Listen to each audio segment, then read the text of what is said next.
This is 365 Sports, powered by Sikkim365.com. Welcome to the Triple Option. Here's your host, Paul Catalina. Alongside Royden Ogletree, who last I heard from him, I was very worried. He was, we were coming to do the show, and he's like, I forgot to tell you, I'm at Yellowstone National Park, and we're on 3G there. Yeah. So, I told y'all before we started, I hadn't seen 3G since, I'm not kidding, like 2007. Mm-hmm. If you're in 3G, you need to get out of wherever you are because it is bad. But Yellowstone seems to be the only place left in the country, and people would argue, that just doesn't have cell phone service outside of my hometown of Livingston, Texas.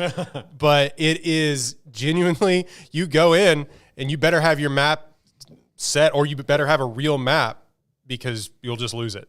Yeah. You don't know where you're going. Sorry. And also, it's huge. I don't know if you know that. Yeah. Big place, Montana, and Wyoming and Idaho. And it was just, we were just going, and I all of a sudden got 3G service, and then it was you sending me, hey, there's this article that we're going to talk about. I said, oh, no. Oh, no. I forgot. I'm about as far away from you as I physically can be.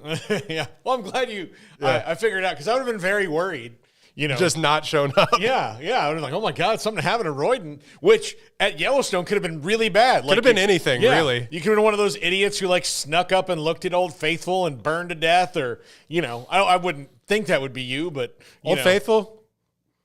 Yeah, sure. Yeah. Meh. Have you seen that? The we video did. Of somebody getting burned? There's I think it was back during the pandemic when, everybody was, even though it was outside, somebody was like, I'm going to get really close. And, they got within, 20 feet. You can't, how close can you get? We were it was about 30 to 45 feet away, I believe. Actually, it might have been 30 yards away, to be completely honest. But they got 10 feet away, and then, it sprays you from that far away. Yeah. Also, that water, I don't know if anybody knows, thermal, it's 185 degrees. Yeah. They got burned very badly. Yeah. It's just water. Yeah. Okay. It smells like a rotten egg fart, but man, is it cool. Yeah. Did you see any bears? Wolves? We saw no wolves. We saw, I think, 6 bears or something like that. And by the way, it's so busy now, and we went in not the busy season, which is about to start. Yeah. After Memorial Day weekend, but it's so funny because you think it's going to be this sort of solitude thing where you'll stumble across a bear, or you'll stumble across some buffalo.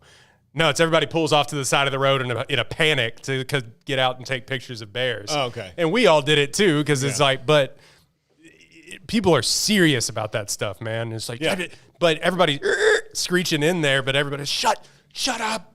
Don't interrupt the bear. They couldn't care less. They're digging for roots and stuff. They do whatever. They're like, huh? What? Yeah, exactly. Yeah. Come on. Yeah, sure. Like celebrities at the airport. Quite literally. Sure, get over whatever. Selfie, sure. Yeah, whatever. Come on. Except for this celebrity would eat you. What's your name, Donald? All right, Donald. Hey, Donald, I got it. Thank you. Whatever. Is that your dad? All right. Yeah, big fan of your work too, pal. Yeah. I like that the bears at Yellowstone are like celebrities at the airport. They quite literally are. I mean, it just stops everything. Yeah. Who's the biggest celebrity you've ever seen at an airport?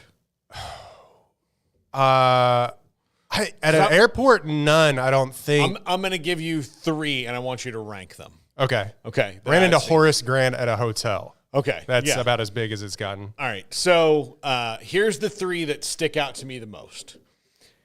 Josh Hartnett, Hilary Swank, and Henry Winkler. So rank those.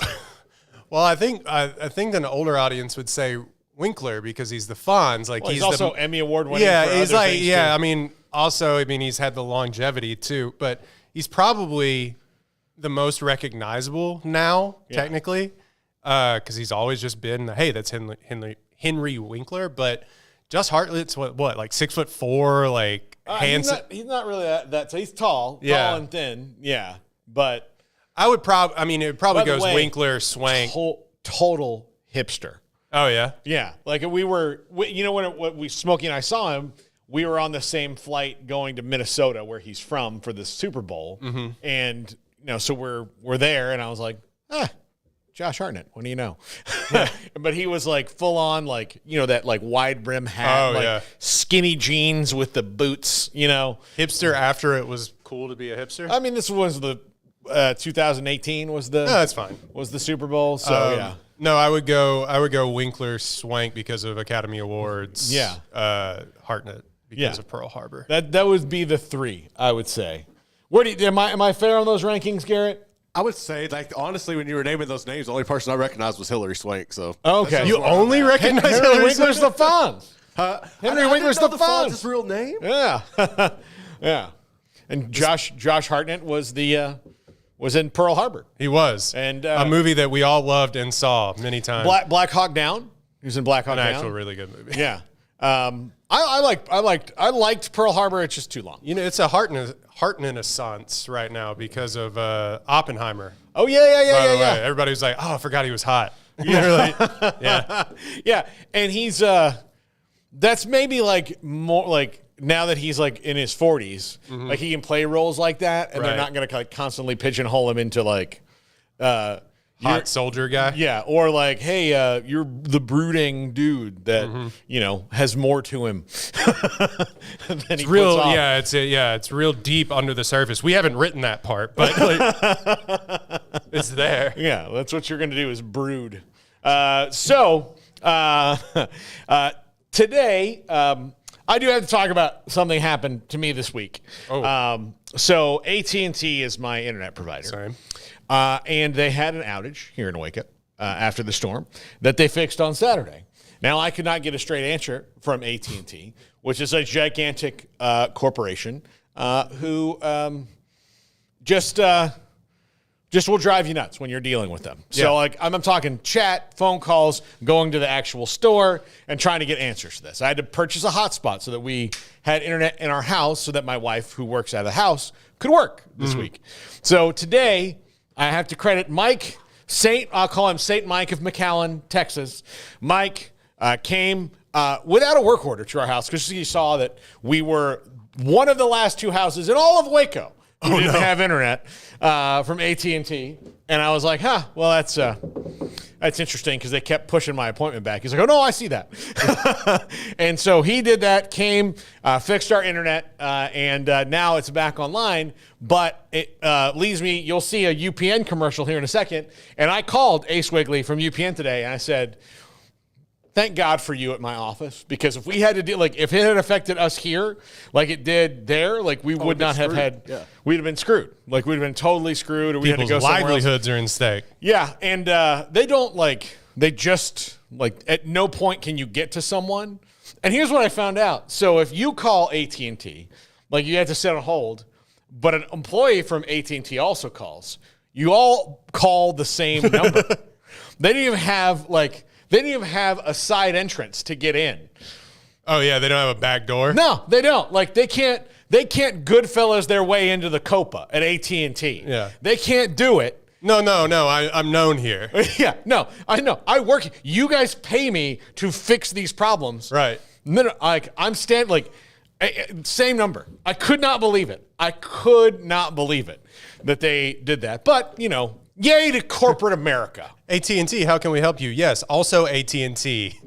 Yeah. Hey, calling for AT&T. Yeah. Oh, well, all right. We'll get to you when we get to you. So anyway, but that's over. But today, Bruce Feldman put out a column on The Athletic about over-unders for the college football win totals. Okay. And he focused on like a smaller amount of teams as opposed to, we had a list yesterday for the national championship that there are a bunch of teams that are plus 99,000. Yeah, like no chance to win the national title, which 10,000 to 1 odds, Baylor University. Which no, they were they're somewhere in the middle there. Yeah, they were up there a little bit. They're somewhere in the middle. 500 to 1? Yeah, but like the Wyoming was like at the very bottom of the list, or Western Kentucky, all that. Featured prominently in that EA Sports college football commercial. Put all your money on Western Kentucky. Hey. No. Go Toppers, It'll pay off. What I mean? And by all your money, I mean $1. Because it'll pay off well if it does happen. I have one hay penny. It's the John Mellencamp wins an Oscar Oh, yeah. of football bets. So anyway, over under totals. Okay. So here's his first one. Blind rankings for me. I have no idea. Yes, you have no idea. So because of my internet woes, and it was dicey about getting this show in today because had they had to do more work than St. Mike of McAllen had to do, I would have probably been here about 2:45. Are you going to light a candle for him tonight? Absolutely. Yeah. Absolutely. I'm going to go, on my way home, there's a couple different churches I can stop at, and I'll light them at different churches. Just because, thank you, Mike. He was great. Gave me his number and everything. If anything goes wrong, you call me. And I was like, and he left and he said, peace be with you. yes. And then I called the Pope. And I said, do you know of Mike of McAllen of the AT&T clan? And he said, I've heard the tales. We're sending. Actually, he's going to be here on Sunday. So. We're sending somebody from the Vatican now. Yeah. to investigate his miracles. But Georgia 10.5 over under. Over. Garrett. Man, 10.5. I'll probably take the over. It's hard. So good, it's hard to bet 10 wins over. That's like the baseline. Yeah. But so 10.5 feels accurate for any of those top SEC teams. I will agree with you. I will say over as well. They've gone 24-0 in the regular season in the last 3 years in SEC play, and overall in the last 3 years they are 42-2. Yeah, I mean, look, what is over 11 games? Yeah. Sure. Yeah, I mean, do I think that Georgia has the possibility?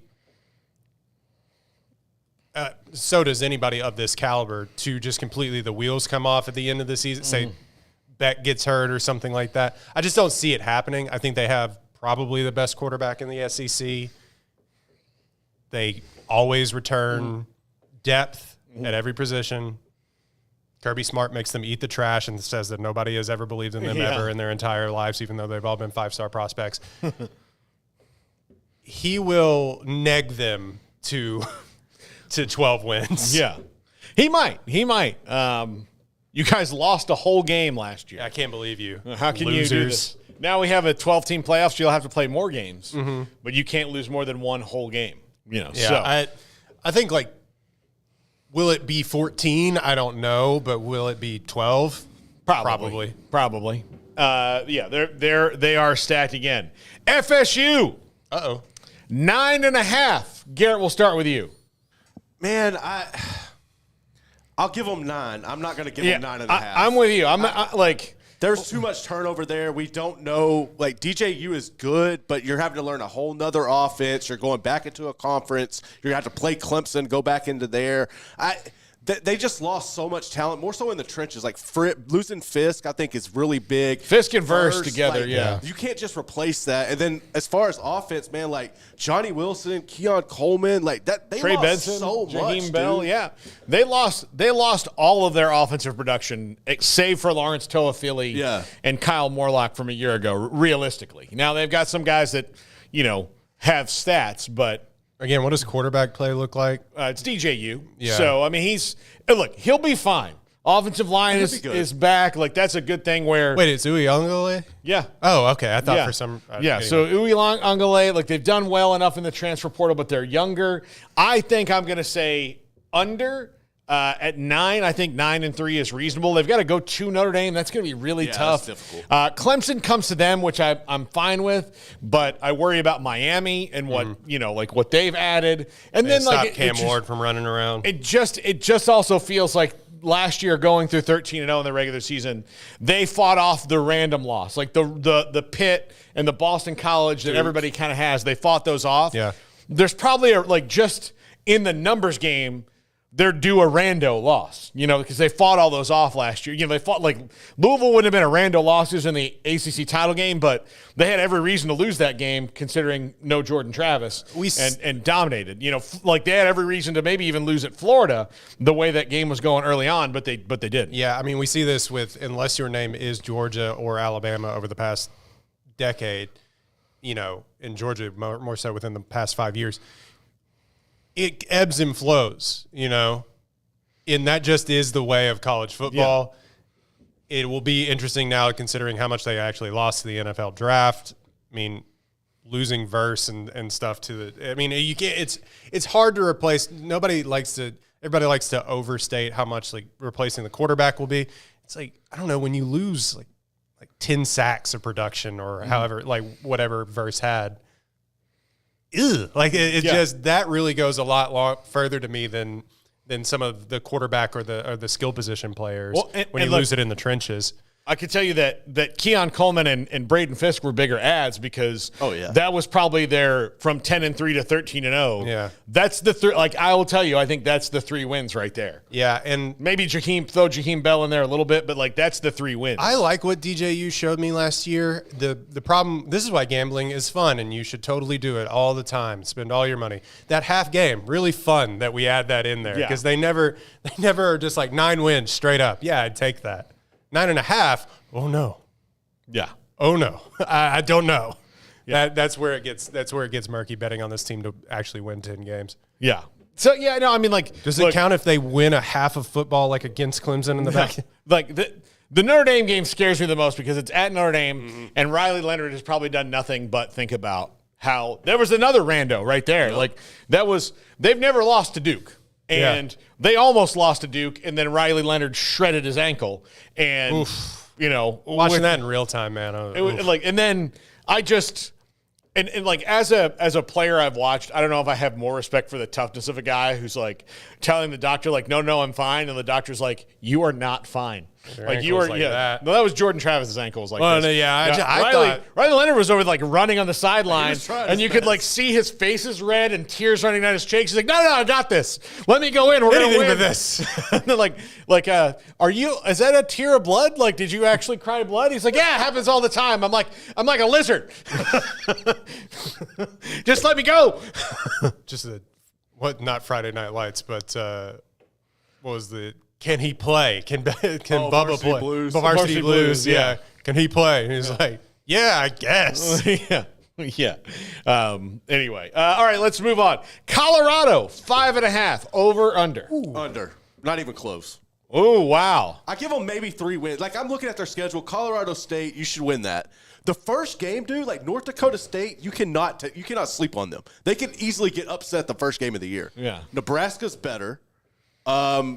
North Dakota State hasn't quite been North Dakota State. It's been shifted to South Dakota State over the past couple of years, though, that talent meter. But, continue. Sorry. But, no, I mean, I'm just saying that's going to be a difficult one. You can't sleep on them. Right. And then, like, looking at it, Baylor, we don't know what you're going to have with Baylor. Baylor's got to go to Colorado. They got to go to UCF. I don't want to go to the bounce house at all. Cincy, that's one I think they could win. That's a home game as well.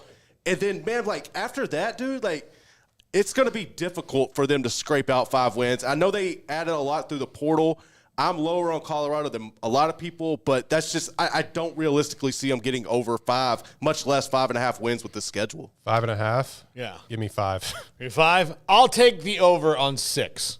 I think they've improved enough. Bowl eligible. I'll give them bowl eligibility. You're really counting on the, like, Travis Hunter isn't going to, like, his lungs aren't going to explode from playing both ways. And Shadur Sanders is really the top 5 pick that everybody is projecting him to be. Yeah, I'll go over. Iowa State 7.5. Uh-oh. I would take that. I will take Iowa State at 7.5. I think Iowa State might be a little slept on as far. I don't know. I guess it's everybody's opinion, but I think they're kind of getting overlooked by Oklahoma State and like Utah coming in. I think Iowa State can definitely go over with that. All right, so here are the tough games for them. The toughest ones are at Iowa, at West Virginia, at Kansas, at Utah, and then Kansas State in Farmageddon at home in the season finale. So I'm gonna say over at 8-4 at least. Yeah, I agree with that. I think they're gonna be good, but I don't think that they go through that like. I don't think they're going to be 10-2. Now, if they are 10-2, it means they're really, really good and a lot better than we think. And this is a lot on Rocco Becht, but they have, they have good wide receivers. They've got Abu Sama at running back. They should be able to do that, and they're usually good on defense. In fact, they're never really bad on defense. They're like top 10. They've been since Purdy left. I think top 10. They're good enough that like even a bad year on defense, if their offense peaks at all. then they'll win a lot of games because nobody's going to score a lot on them. Right. Well, the whole thing was with last year and even in the Deckers year was, hey, man, if you stop throwing interceptions, we'll win by – they almost Iowa'd their way to 9 wins under the Hunter Deckers year. But there's a possibility that they start 5-0. You know, North Dakota, Iowa, Arkansas, Houston, Baylor, until they go to West Virginia.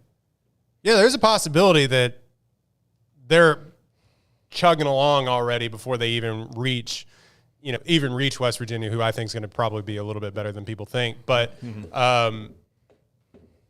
Becht is really good. 23-8 last year, 3,100 yards as a freshman. Yeah. Really not talked about enough after having to come in thinking that he was going to sit a year. Yeah, 23 touchdowns, 8 interceptions. I always have my doubts about can Matt Campbell get them over the hump, whatever that is. But he can get them to 8 wins. I know. I've seen that. Yeah. So I think I'll take the over. Yeah. All right. This is the last one that Bruce lists, and it is Memphis at 8.5. He has them going over. I have no idea. So they do have to play at FSU in September, so that's going to be a tough one. But like, if you look at Tulane, USF are both good, but Tulane has a new coach, even though I'm very bullish on him and John Sumrall. I'll take the I think they probably, with Seth Hennigan coming back, with what they have at experience wise, they should probably be 9-3 or 10-2 in the AAC. They should. UTSA is always going to be difficult. Yeah. Tulane's going to be in the mix. UAB with Trent Dilfer, I think he can get the most out of them. South Florida, I'm comfortable giving them 8. I could see them going over, but if I was betting and laying my money down, I would take the under at 8 wins. Okay. Memphis. Now, I don't know if that FedEx money kicks in now or when they can bulk up their roster with that, but I'm still going to be safe with 8. It's probably going to a couple of guys that they wanted to keep. But, look, Navy, Middle Tennessee State. North Texas should be an interesting one. They've got Charlotte. Rice is better. Yeah. Or, been bowl eligible the past couple of years. Yeah. They're better than you would think. They're not UTSA good, but they play hard football now as opposed to teams from Rice past. But, I don't know. I think it kind of snowballs. With North Texas, UTSA, Rice, UAB, Tulane. Okay. I go under. Okay. All right. So here's the rest of the ones he goes. Here are his best bets to go under. Cal, 5.5. I definitely agree with that. Yeah. Yeah, I think losing Spavital is going to be a lot more dire for them than I think they think.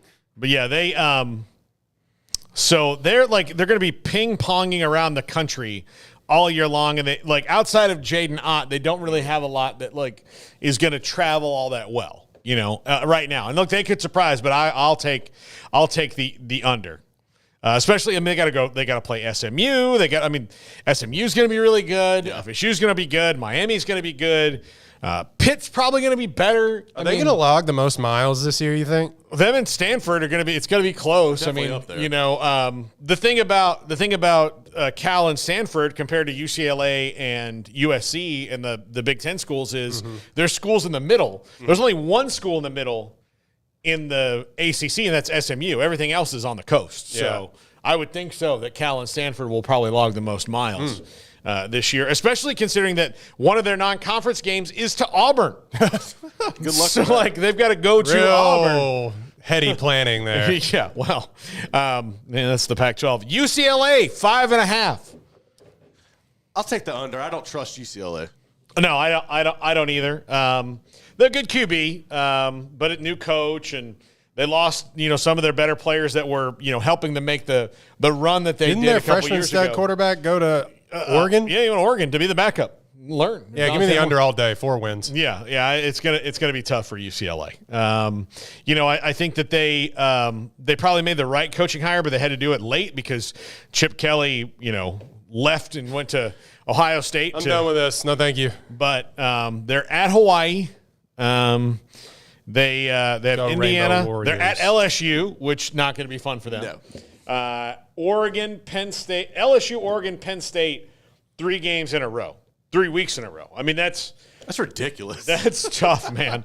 That is really tough. At Nebraska in the middle of the year, if Nebraska's on their ascendancy, then they should be better. They got to play Iowa, who we know is going to be tough no matter what. I mean, Matt Rule will have them playing hard no matter what. At Washington, who we don't really know about, USC and Fresno State. And again, like all Fresno that's State, like no slouch. Yeah, it's like all this, like their schedule's no joke. Like that, it's not Florida's schedule, but it's no joke. Up there, yeah. That's a tough one. Notre Dame 10.5. Under. All right. I like what he's doing up there. He has them playing hard. He recruits well. Okay. Until Notre Dame gets over some sort of hump, even though they are 9-10 wins guaranteed. I don't know. Over 10 wins is where I'm getting hung up on that. So here's their schedule. At A&M to lead off the season. At A&M? Yeah. Win. Probably. I mean, look, here's the thing. I'm telling you, Mike Elko is back. Like, they've got R.C. Slocum vibes back there again with Mike Elko. R.C. Slocum is a no-frills dude. Mike Elko, like, look at the guy. Like, there's no frills about him. And they're going to get. He's not wearing Gucci? What are you talking about? You know, not that Jimbo Fisher was, but Jimbo was like. Son was. Yeah, anytime that A&M leaves who they are. Because you're like, you kind of have to be like, even though you've got a ton of money, you got all this oil money, you're Bryan College Station, Texas, right? Yep. LSU's at its best when it's Baton Rouge, right? When it like the vibe is Louisiana, it's Baton Rouge. That's the vibe. When A&M has gone astray is when they try to be Austin. Yes, that's right? a great point. Like when they try to be Austin, when they try to beat the Longhorns at their own game. No, the best you've ever been, especially against the Longhorns coming back into your thing, is when you were you and they were them. You weren't trying to do it their way. You did it your way. Now, look, you can do it your way and throw a bunch of money behind it, but the attitude has to be different. The whole we're just as good as them and we're on the same plateau, like financially, yes, you are now. You absolutely are. All that's true. But they're so much better when they have a coach. Like Kevin Sumlin and Jimbo Fisher got star recruits there that nobody ever had. Ever. Even Jackie Sherrill paying people. But they were, like, back in the SWC days. What?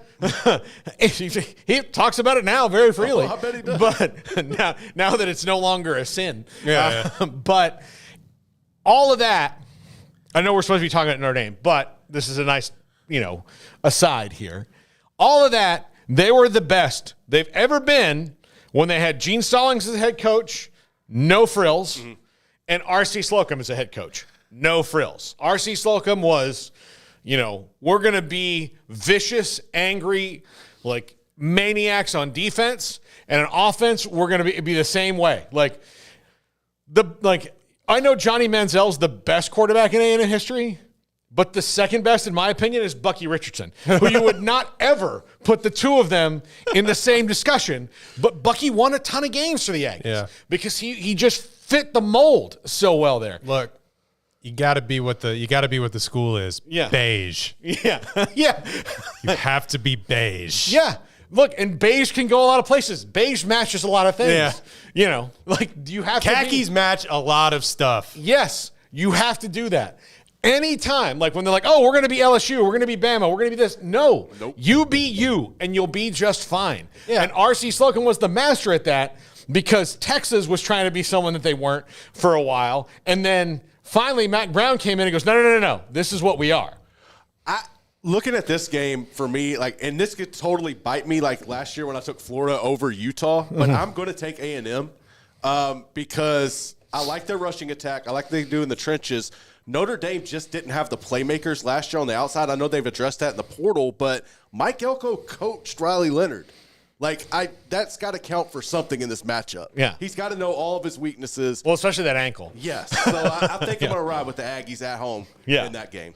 Yeah. Y'all are crazy. Yeah. No. I don't know. I'd probably not. Like I said, it can bite me, and I'll totally accept if it does. That's cool. Yeah. But all right. Northern Illinois, they play A&M. They play Northern Illinois. They play Purdue. Purdue's on the road as well. Miami, Ohio, Louisville, which, man, like they lost to Louisville last year in a game they really shouldn't have lost. Yeah. I mean, they had no business given how much. Yeah, but Louisville, man, they're so uncertain this season. Yeah. Well, look, Tyler Shuck is the quarterback, right? I don't buy that. Yeah. No, I mean, He's still with us? Yeah. Yeah, he is. He's at Louisville. Then they've got Stanford, who's a team that has no real prospects right now. Georgia Tech, who's better. Who's better? That they're Speaking of A&M quarterbacks. Yeah, he's king. At Navy, which no one likes to do that. That's a hard week, no matter what. Ugh. But they usually win that game. Yeah. Then they've got Florida State at home, which is their biggest game of the year. Virginia, Army, and USC. You know what? I'm going to take the over. Okay. I'll take the over at 11 and 1. What did I say? You said under. Under? Yeah, sure. Yeah. I'll take the over, 11 and 1. I don't know. 10-2 feels right to me. Maybe it does. But I'm gonna take the over right now. Until they just stop dropping random games, that'd be I will not believe in Notre Dame until I am proven otherwise and scorned and run off the internet. Okay. UW just played the national championship game. Michael Penix is gone. All the wide receivers are gone. Running backs are gone. Under. Offensive line is gone. What? The defense, Braylon Trice is gone. Jabal Muhammad is gone. Who else can I like? Their head coach is gone. Their head coach is gone. Everybody is gone. They left Seattle. Our pets' heads are falling off. Yeah, they left Seattle. I'm trying to think of a movie where people left Seattle. Sleepless in Seattle when he goes to New York. Yeah, but did they go back to Seattle? Did they move to Baltimore? Son, don't worry about it. Yeah. No, I mean, these are details I would need to know. It's another coastal town. They went to Portland, Maine. You could just call it like split the difference. Yeah, exactly. Portland, Maine is like if Seattle and Baltimore got together. Right. Yeah, well. I'll say under on UW. Yeah, I'm going to take under as well. I think they can get probably 7, but I don't see them getting 7.5. 7.5? Yeah. Ooh, hard under. Yeah. I think it's going to be a big learning curve. Probably 6 for me. Yeah. They should start out 2-0, Weber State and Eastern Michigan. Wazoo, early in the year. Northwestern record. Like, they got a pretty good, decent schedule. 5-0, honestly. They could be 5-0, and then they got Michigan, Iowa, Indiana, USC. Yeah, it's the back stretch that'll probably get them. But I'll say under, but I would buy 7 wins from the team. I'll take 7. I just can't go. I think bowl eligible, but I just think there's going to be a steep drop. You cannot lose that much talent, and then, unless you're Georgia, and come back and think that they're going to get 8-9 wins. Yeah. All right, USC, last one, 7.5 wins. I'll take the under. I don't trust Lincoln Riley. He hasn't been able to do it with a Heisman winning quarterback. He's breaking in Miller Moss. I know he looked pretty good in that bowl game last year. What were they? You have a new defensive coordinator. 7-5. I'm taking the under until he can prove it. Yeah, they're 7-5 last year. So, open with LSU in Vegas. Who he's scared to play. Do they have any safeties? They have anyone that can play safety? Now, they've got a new defensive coordinator, so they're probably going to be better on that side of the ball, but I mean how soon they are, but they write down the schedule for me real quick if you can. USC's schedule. Hold on, let me get that for you. For some reason. It's LSU, and then they host Utah State. They go to Michigan. They host Wisconsin. They go to Minnesota. They host Penn State. Go to Maryland. Host Rutgers. Go to Washington. Host Nebraska. Go to UCLA, and then host Notre Dame. Oof. Like that, I don't see that, man. That feels tough. Yeah, I was going to go hard over because it's like y'all don't trust Lincoln Riley to get him over the hump. I don't trust Lincoln Riley to get him 8 wins. Well, look, I can. They didn't last year, but that's schedules. If you ask me right now, if everything went perfectly for them in the games that they would be definitely favored in, then they're 8-4 because they're not going to be favored against LSU. They're not going to be favored against Michigan. They're not going to be favored against Penn State. They're not going to be favored against Notre Dame. So there's 4 teams right there you're not going to be favored against. So if it goes chalk and everything else, you're 8-4. So that's barely over. And that means you don't lose to Maryland or Washington or Nebraska. I mentioned Penn State, but dropping into Rutgers, traveling across the country. Or Rutgers coming to them. Look, Wisconsin, there are 4 teams on here that are great unknowns on their schedule too. Wisconsin could be better. We don't know. Yeah. Nebraska, I think, will be better. They should be. And they play them late, too, which is not good because that means they're probably hitting their stride if they're healthy. Washington, we don't know about, but still should be a very competitive game. And then Maryland, who is always kind of a wild card here.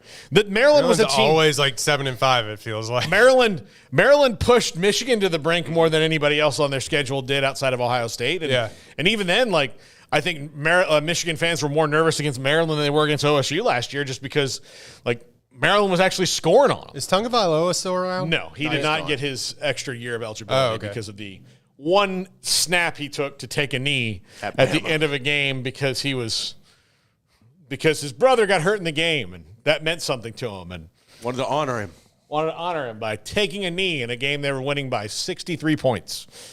So... yeah. Very cool and good thing that you did. Hope you enjoy the UFL, pal. Oh, no. I mean, so, no, but that ready to learn UFL, it was like. You're right, Paul. He's going there. Here's the thing. I like Tua a lot. I think I love their family. They're great. They're very entertaining. But if I was the NCAA, and even with my little power that I do have, you still have rules that are eligibility things. Look, man, you played in 5 games. He's like, yeah, but one of them I just took a knee. And you did. You could have. You and the adults who are in charge of counting these things could have been like, no, let's make sure we keep that eligibility. You could have done that, and it wasn't it wasn't like Tua died in that game. No. I mean, he didn't nothing happened. He didn't get taken off an ambulance. He just hurt his shoulder, or his ankle or something. We call that the Nick Florence. Yeah, I mean, he was a lot. After the game, he could go see him and talk to him. Yeah. He wasn't in a coma. It was, this wasn't some sign of emergency. It just was a game, and a guy got hurt. So, my first question would have been I'm not familiar with this brother of yours. Is he alive? Oh, no, he's doing really well. He's a multi-million-dollar NFL quarterback. He's about to get an extension and take care of our family for the rest of our lives. Oh, okay. Was it a cheap shot? No. It was just kind of a normal play. No, he just smacked his head real hard. Yeah. Were all the other quarterbacks hurt too? Did that happen? No, they're all fine. I just wanted to go out there. I just help me help you. Yeah. Help me.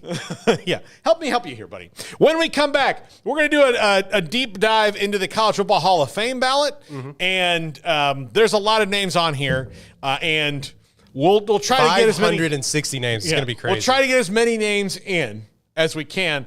I think most of these guys are eventually going to go in. They're just not going to go in all this year. Okay. Although they could do themselves a favor and just do that, put all these people in and clear out some of the mess and then go. But I've been to the College Football Hall of Fame in Atlanta. It's a really cool tour. But, you have to give the people time. Not enough placard space. They can't do it. It's all digital. Oh, yeah. So, they give you this little – I'll talk about it in a second, but what they do, it's really cool. So when we come back, we'll dive into that. This is the Triple Option on 365 Sports. If your business is like most, you need things done quickly. But if you're still tying your critical applications together on multiple shared public networks, you've probably been feeling the slowdown. And that's no good for business. A private UPN fiber network can get you and your business moving at the speed of light. Whatever you need, we can build it. Internet, Metro Ethernet, Waves, dark fiber. We deliver custom private networks and are focused on business customers only. Our next generation 100% fiber optic infrastructure offers you low latency and ultra scalable bandwidth with speeds up to 100 gigabit to run your critical applications. Your connection won't be limiting your performance anymore. It's diverse and scalable, so it can grow and change as your business grows and changes. And with a secure carrier-grade private network, you'll have all the reliability you need. Contact UPN today to learn more. Fast just got faster.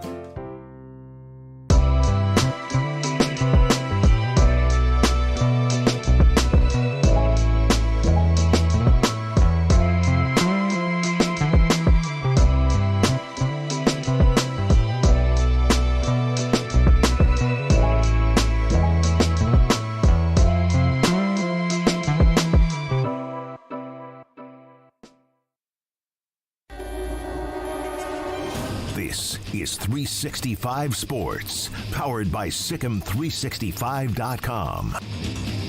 Welcome to the Triple Option. Here's your host, Paul Catalina.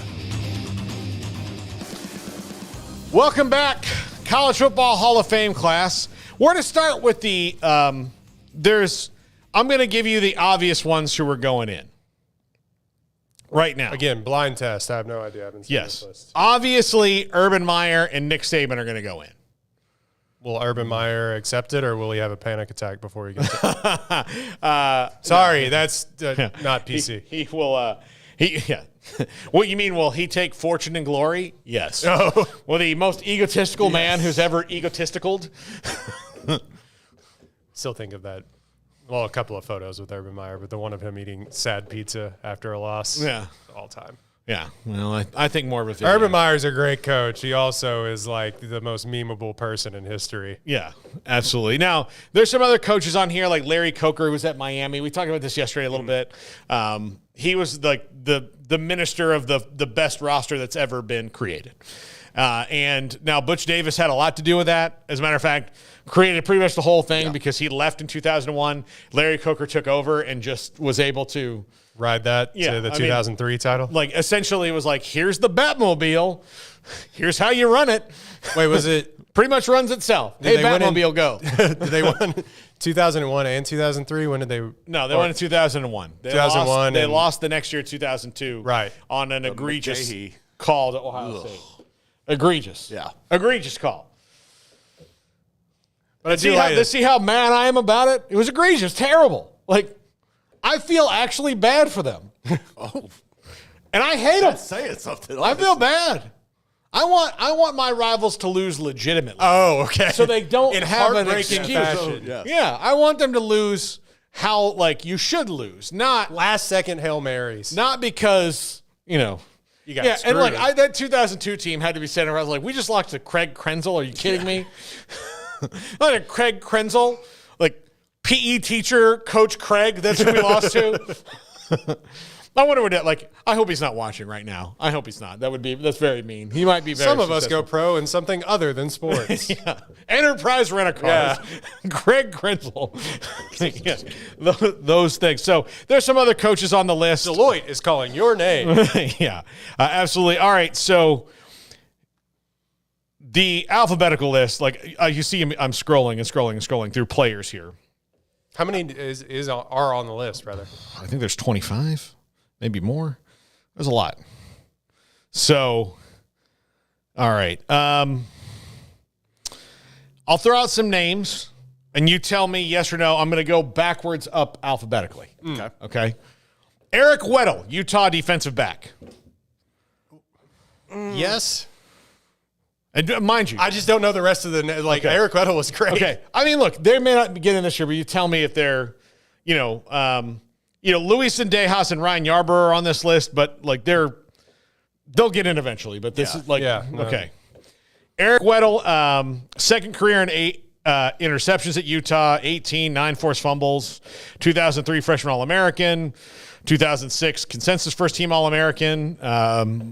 He was on the Utah team with Urban Meyer when they went 12-0 and won that Fiesta Bowl before he.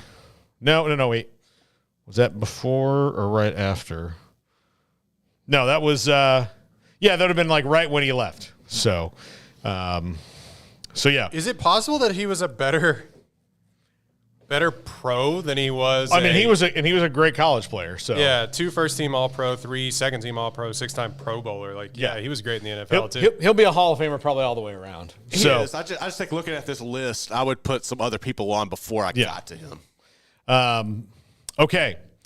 Do the white defensive backs count for anything? No. Peter Warwick. Yes. Yes, absolutely. Was it? You weren't even alive. Nope. He was You were so not even cold, alive. man. He was, man, and look, the NFL was not his jam. Of course, he got drafted. Like, I remember draft day in 2000, and when he got picked. He went to the Bengals, didn't he? He went to the Bengals, and it was like, well, Yeah.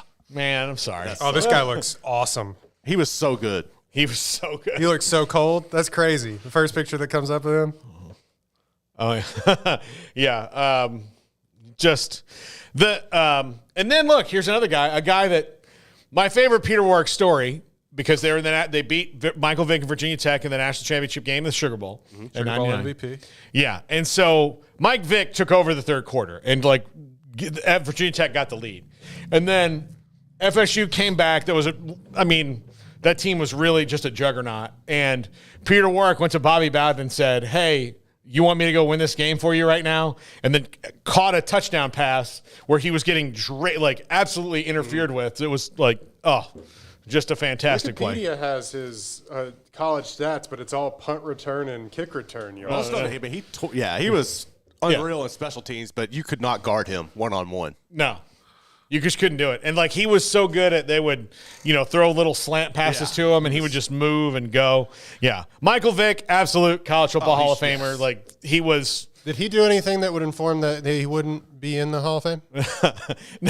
not that anyone cares about now. Apparently. No, apparently not. No. Michael Vick – going back and looking at it, it's kind of funny when you go back and look at Michael Vick's stats because everybody talks at him sort of in this larger-than-life role in college. You go back and you look at his stats. He was cold, but his stats don't almost match the hype that he had. And, look, he led them to, 11 wins. Yeah. And I think the national championship, right? Well, the game. The game, yeah. Where they got beat. So where they got beat. But you go back and you look at his stats, and it's you would think he was putting up, RG3 numbers even. Well, it was different back then. He was different. He was playing for Frank Beamer, and they didn't what was so good at it is everybody was so afraid of their running game all the way around, and he's got this laser cannon. So they're like, all right, we're gonna just take a chance that we can stop him running, but can't let him beat us running the ball. And they're like, okay, well, I'll just go over the top, and throw it further than you think.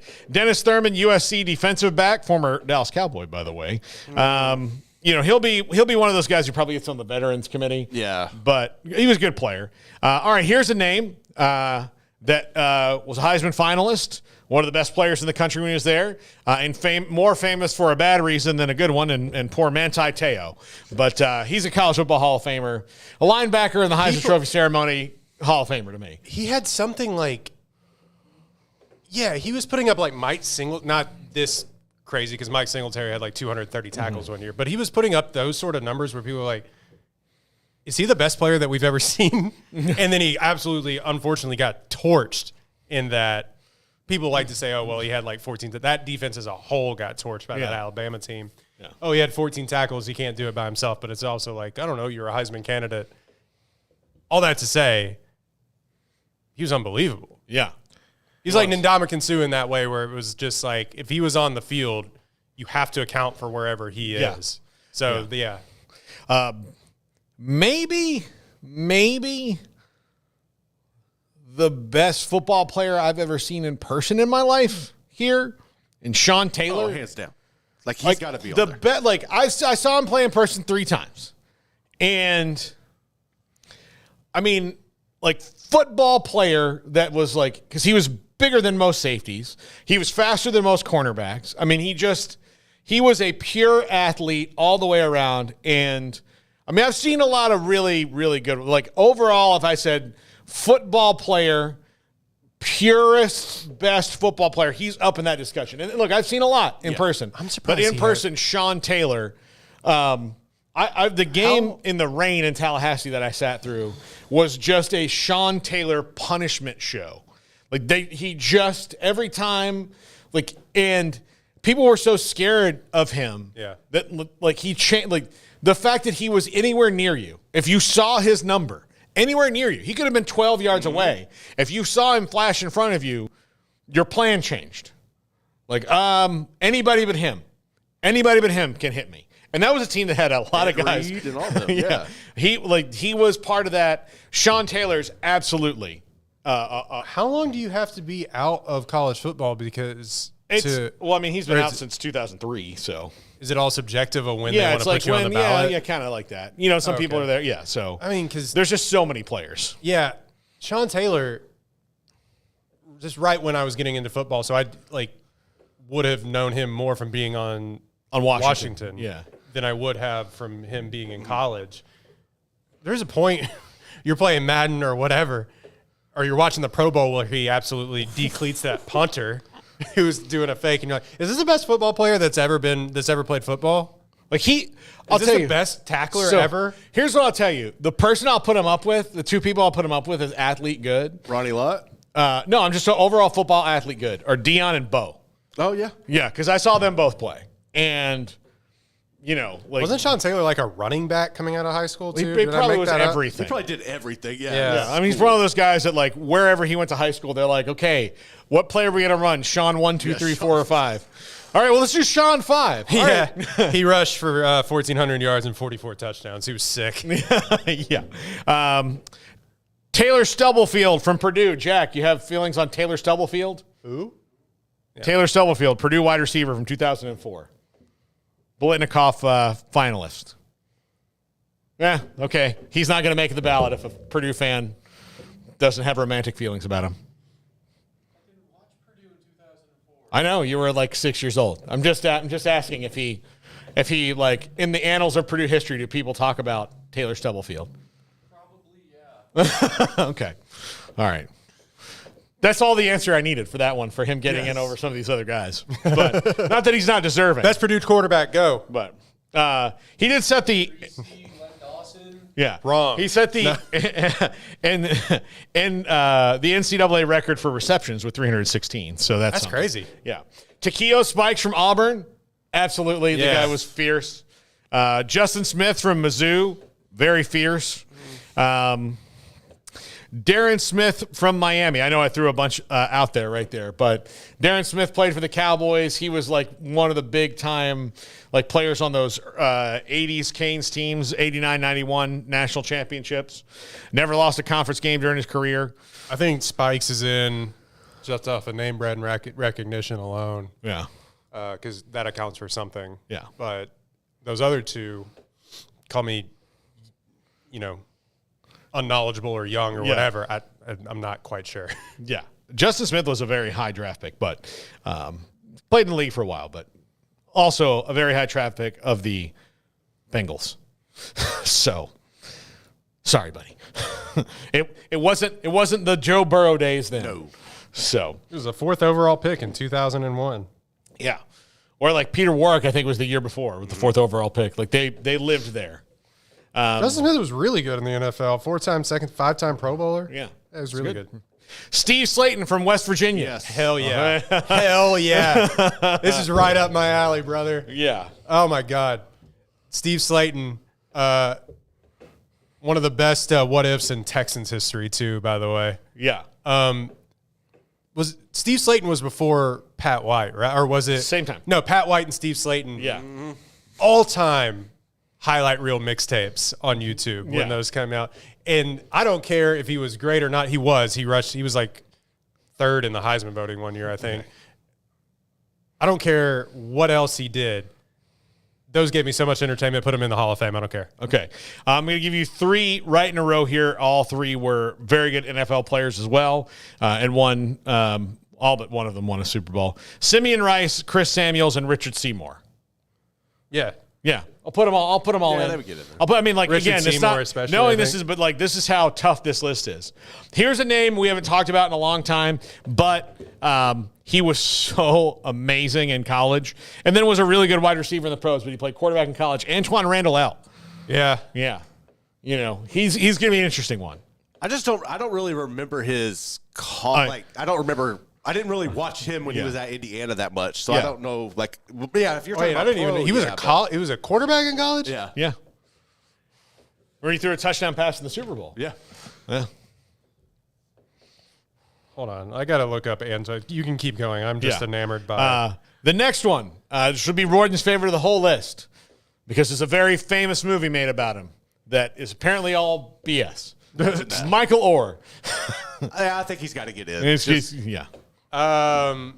Based on story, if they want to release the press release, I mean, look, he was an incredible college player, and there was a reason that he went in the first round of the draft. Cynically, if they want the press release, the blindsides Michael Orr elected into the College Football Hall of Fame. Yeah. He's going in. Yeah. Ken Norton Jr., Haloti Ngata, Terrence Newman, 2 former Cowboys on that list. Haloti Ngata. Yeah. I just think there's some other options. Remember how good Terrence Newman was at K-State. Yeah. Yeah. Ken Norton, he was, we'll see. He's on the cusp for me. Dan Neal from Texas. Okay. I mean, he was very good. Kellen Moore. Yes, Kellen Moore, absolutely. all-time winningest quarterback, I believe. Yeah. Highest winning percentage of quarterback ever. Kellen Moore has to be in. He also put him in. people like to talk about that. You know, I got in trouble the other day for dissing the quarterback that came before Jared Zabransky. Yeah. Sneak dissing that quarterback on Twitter. Not my intention. Wow. My intention was to make fun of a different quarterback. But anyway, people like to talk about that team. Kellen Moore, I would argue Boise State didn't become the Boise State that we know until Kellen Moore was throwing like 44 touchdowns a year. Yeah. And to like 6 interceptions. He was cold. He was awesome. Yeah. I'm going to skip around here. Okay. Just to get, because I think there's going to be people we don't really know about, and it would be disingenuous of us to speak of them. We don't have much time. Here's your other people on the list. Herman Moore, great wide receiver. Yeah. Marshawn Lynch is on the list. Put him in. Ryan Leaf is on the list. Put him in. Yes. Olin Kreutz is on the list. Speaking of Ryan Leaf, a guy that's turned his perception, the perception of him around. Now this guy goes in, or I riot. Sebastian Janikowski.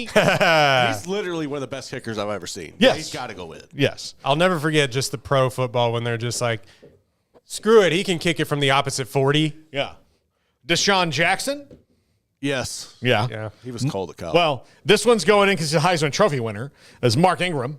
You know. Yeah. Michael Huff from Texas.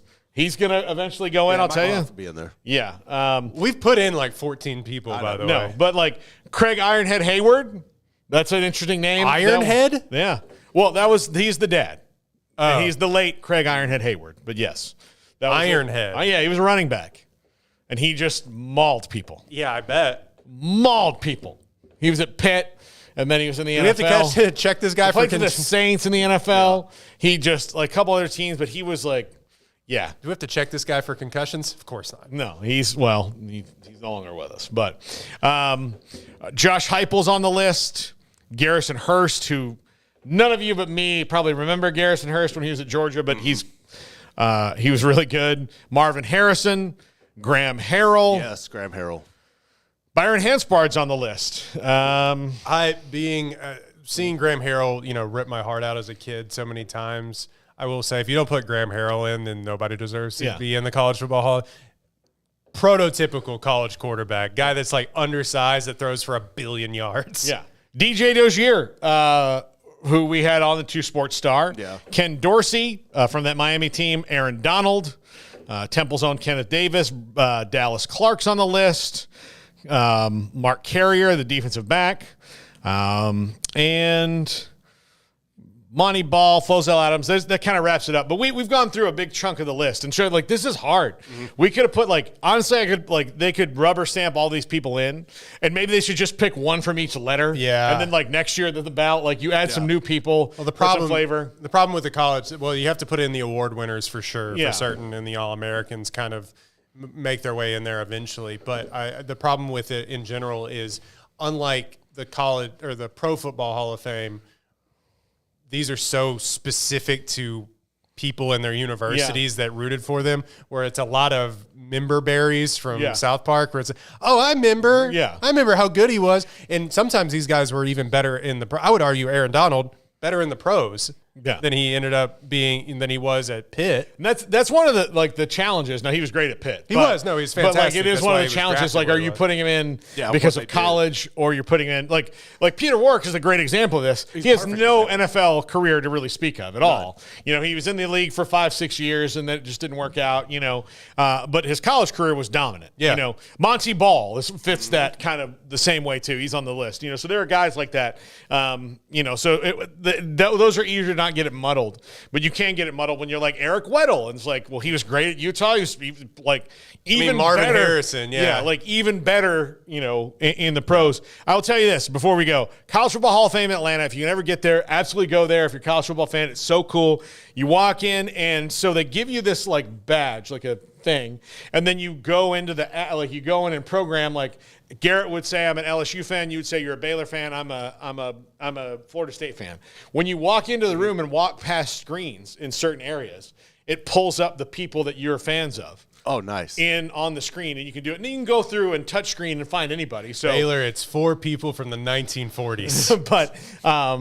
But like I remember because I'm friends with Dat Wynn, and like I remember going and like pulling up his thing and taking a picture and be like, look. Let me hear, and all that. But it's cool. Like, so you walk through and like, you just walk. Like, if you're walking this way, it's like Bobby Bowden and Lee Corso, just following you. Fred Biletnikoff, like screen to screen to screen as you walk by, and then you can stand. Like, you can choose to stand there or not. And when you stand and look right at it, it'll be like Derek Brooks was one of the lead the linebackers of this, or all that. So it's How does it work if you're walking with like say a Nebraska fan side by well, side? I mean, I don't know. It works because Q put in something different, and he was with me, and you just kind of you figure it out. Like, let's keep our distance so everybody can enjoy this. Yeah. But also got to watch Q try to kick a field goal that day, and I bet that was funny. It was. I had video of it somewhere. Never try to do anything athletic ever. Yeah. That is my station in life. Yeah.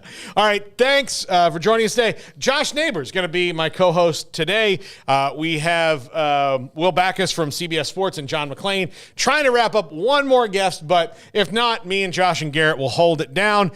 Thanks for watching. We're back tomorrow with Steven Simcox. It'll be me play again. I'll be on that show. Wednesday Wheel of Whimsy, and we'll see what Steven comes up with. This is the Triple Option. I'll see you in an hour, everybody. If your business is like most, you need things done quickly. But if you're still tying your critical applications